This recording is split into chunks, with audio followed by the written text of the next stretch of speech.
নিউজটি শুরুতেই মুর্শিদাবাদের হরিহরপাড়ার দিকে নজর রাখবো। খেলার মাঠ দখলের অভিযোগে রীতিমতো উত্তেজনা হরিহরপাড়ায় খেলার মাঠ দখলের অভিযোগ। হরিহরপাড়ার বোরাকলিতে প্রমোটারদের তাড়া স্থানীয়দের, বাকিরা পালিয়ে গেলেও দুই প্রমোটারকে ধরেন স্থানীয়রা।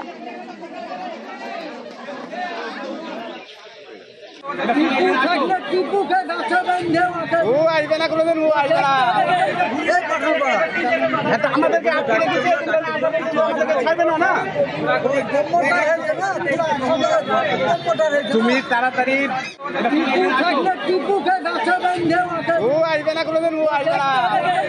সরাসরি চলে যাব, প্রণব বন্দ্যোপাধ্যায় রয়েছে আমার সঙ্গে, প্রণবের সঙ্গে কথা বলবো।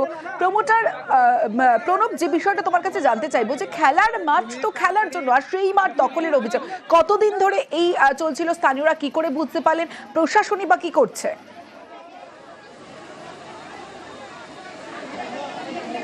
দেখো, দীর্ঘদিন ধরে যে বোরাকলির যে মাঠ রয়েছে সেখানে ছোট ছোট বাচ্চারা খেলাধুলা করে। আজকে হঠাৎ করে বেশ কয়েকজন প্রমোটার তারা আমিন নিয়ে এসে সেই মাঠ জরিপ করতে থাকে। যখন গ্রামবাসীরা তাদেরকে জিজ্ঞাসা করেছে তখন কিন্তু তারা দাবি করতে থাকে এই মাঠ তারা কিনে নিয়েছে, এখানে এই জমি তাদের।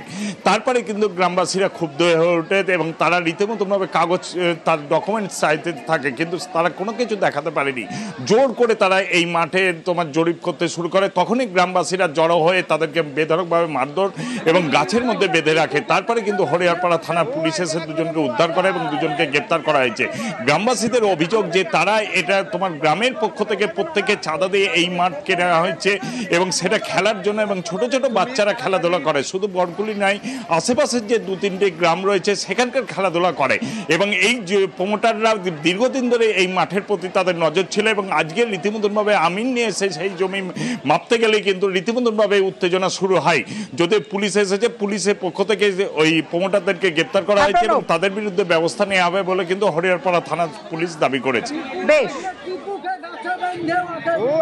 বাচ্চা কাচ্চারা সব খেলাধুলা করে, আমাদের নির্দিষ্ট দলিল আছে। তারপরে প্রমোটারের কিছু বাহিনী গিয়ে প্রমাণ করায় যে এই ফিল্ড আমাদের, আমরা কিনেছি। আমরা একত্রে বলার চেষ্টা করছি যে ফিল্ডটা যে তোমরা কিনেছো, তোমাদের কাগজ দেখাও, রেকর্ড দেখাও, দলিল দেখাও। ওরা দেখাতে পারছে না, অথচ গায়ে জোর দেখে আমিন লেগে মাপধুপ করছিল। তখন গ্রামের মানুষ চড়া হয়ে থানা পর্যন্ত গড়ে আসলো। মুর্শিদাবাদের পর পূর্ব মেদিনীপুর, সেখানে খেজুরিতে জোড়া রহস্য মৃত্যুর ভিডিও এবার প্রকাশ্যে। সেই মুহূর্ত, ঘটনার মুহূর্তের যে ভিডিও, সেই ভিডিও আপনাদের সামনে দেখাবো। ইতিমধ্যেই ভাইরাল হয়েছে ভিডিও, বিদ্যুৎস্পৃষ্ট হয়ে পড়ে থাকার সেই ছবি, যেখানে দুজন পড়ে রয়েছে বিদ্যুৎস্পৃষ্ট হয়ে, সেই ছবি আপনাদের দেখাচ্ছি। বিদ্যুৎস্পৃষ্ট দুজনকে শুইয়ে রাখা হয়েছে, বিদ্যুৎ বিচ্ছিন্ন করা হলো। ঘটনার মুহূর্তের যে ভিডিও ইতিমধ্যেই ভাইরাল। সরাসরি চলে যাব, সুজিত ভৌমিক রয়েছে আমার সঙ্গে, সুজিতের সঙ্গে কথা বলবো। সুজিত, এসডিপিও প্রথমেই জানিয়েছিলেন বিদ্যুৎস্পৃষ্ট হয়ে দুজনের মৃত্যু হয়েছে এবং ভিডিওতেও তাই দেখা যাচ্ছে।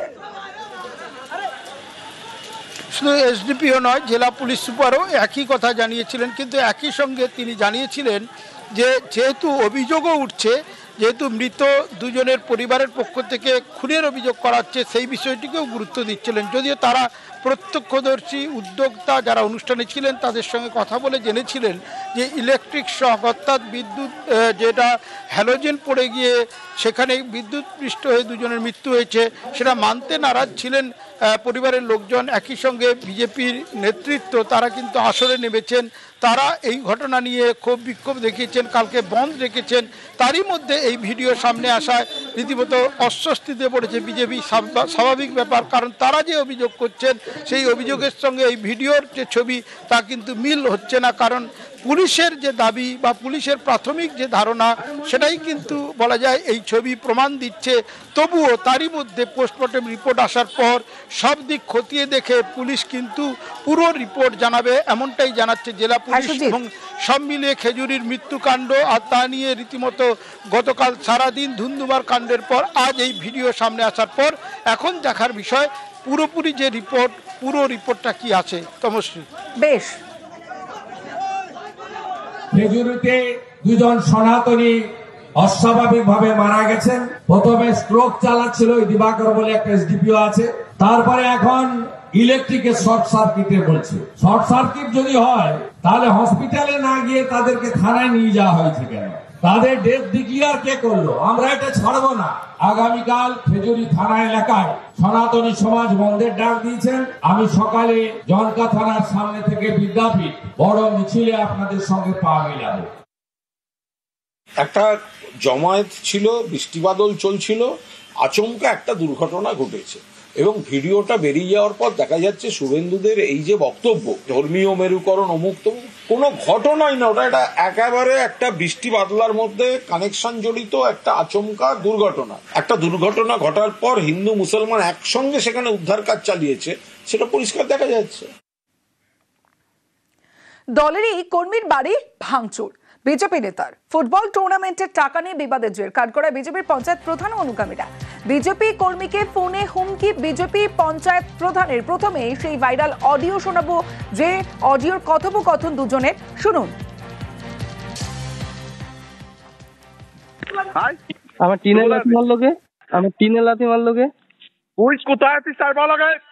তুই কোথায় আছিস? তুই কারেক্ট কোথায় বল, বল কোথায় আছিস? তোরে আমি কি করছি? তুই প্রধান তুই কোথায় তাই বল আগে। তুই না না, তোরে আমি কি করছি? আর আমার টিন লাথি দিলি কেন? তুই আমার টিন লাথি দিলি কেন? তুই একটা প্রধান হয়ে কত কথা শোন না, তুই কোথায় আছিস আগে তাই বল। তুই এত রাতে একটা প্রধান হয়ে তুই আমার বাড়িতে গিয়ে আমার টিনে লাথি মারলি কেন? এই একটা প্রধানের কাজ, তোর সাথে আমার কিসের ঝামেলা আছে? আর বিট্টু আমার ভাইপো, ওরে আমি হাজার কথা বলতে পারি, আমি তোরে কি গালাগালি করলি কার? তুই লাঠি মারছিস কিনা? টিনে লাথি মারছে ওই জায়গায় তুই, তোর প্রধান আর ইয়ে ছাড়া কিরা আছে মানে?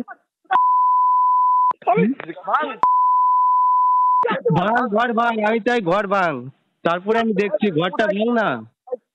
লাথি মার আর একটা। তুই কোথায় আছিস সেটা বল। তুই কোথায় আছিস সেটা বল।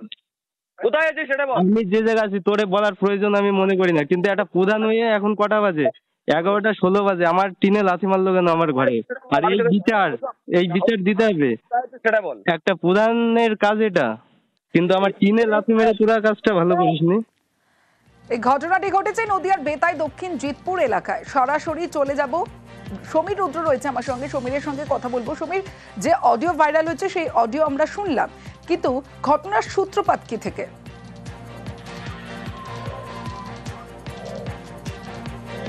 দেখো, এই বেতায় দক্ষিণ জিতপুরের বাসিন্দা বিশ্বজিৎ বিশ্বাস, তার যেটা দাবি যে বেতায় 2 পঞ্চায়েতের প্রধান বিকি বিশ্বাস, তার কাছে ওই এলাকায় ফুটবল টুর্নামেন্টে কিছু টাকা ছিল, সেই টাকার হিসাব তিনি চাইতে যান, তাতে তিনি রেগে যান। এরপরে গতকাল রাত্রি 11টা থেকে 11:30 নাগাদ দলবল নিয়ে মদ্যপ অবস্থায় তার বাড়িতে চড়া হয় এই প্রধান সহ তার দল ঘনিষ্ঠরা, এবং সেই সময় এই বিশ্বজিৎ বিশ্বাস বাড়িতে ছিলেন না, তাকে ফোন করে ডাকা হয় এবং তিনি না আসায় তাকে ফোনে হুমকি দিতে থাকেন, এবং এর পাশাপাশি এই ফোন চলাকালীন তার বাড়িতে ভাঙচুরও চালাতে থাকেন, এবং তিনি ভয় পেয়ে কিন্তু সেই সময় আসেননি। তারপরে যখন তিনি বাড়িতে ঢোকেন, পরিবারের কাছ থেকে খবর, ঘনিষ্ঠদের সাথে খবর পান যে বাড়িতে ভাঙচুর চালাচ্ছেও। তারপরে যখন তিনি বাড়িতে আসেন, দেখেন বাড়িতে বেশ কয়েক জায়গায় ভাঙচুর চালানো হয়েছে টিনের বাড়িতে, এবং এই বিষয়ে তার যেটা দাবি যে তিনি একা থাকেন, সেই কারণে তার এই সাহসটা হচ্ছে এবং তিনি আতঙ্কে রয়েছেন। যদিও এই বিষয়ে সমস্ত অভিযোগ অস্বীকার করেছে এই প্রধান, তার দাবি যে ও বিভিন্ন দুষ্কৃতী কার্যকলাপের সঙ্গে যুক্ত, তারই তিনি প্রতিবাদ করেছিলেন, এবং এর পাশাপাশি যে ফোন রেকর্ডিং ভাইরাল হয়েছে সে বিষয়ে তিনি বলেন যে তার অনুমতি না নিয়ে এই ফোন রেকর্ডিং করা হয়েছে এবং এর বিরুদ্ধে তিনি ব্যবস্থা নেবেন। বেশ, এর আগে কিছু এক্সেস টাকা ছিল আমাদের খেলার বিকিদার কাছে, আমাদের প্রধানের কাছে। আমি শুধু গিয়ে জিজ্ঞাসা করেছি যে দাদা, এর আগের এক্সেস কি কোনো টাকা আছে তো ওর কাছে? তারপরে বাস এইটুকুই হয়েছে, আর কোনো কিচ্ছু না। রাত 11:30টার সময় আমার বাড়িতে এসে আমাকে ফোন করে যে কোথায় তুই? আমি বললাম বাড়িতে নেই। কেন? বলছে বাড়ি আয় নাই, তোর ঘর মার এখনই ভাঙবো, তোর ঘর পুরাবো। আমি বললাম আমি তো বাড়িতে এখন যেতে পারবো না। তারপর বলছে বাড়ি আসবি না, তাহলে ফোন ধরে থাকে, দেখ তোর ঘর ভাঙছি। তারপরে আমার ফোন ওরা রেখে আমি কলে ছিলাম, আমার ঘর ফর ভাঙছে, আমি টোটালি আওয়াজ পাচ্ছি।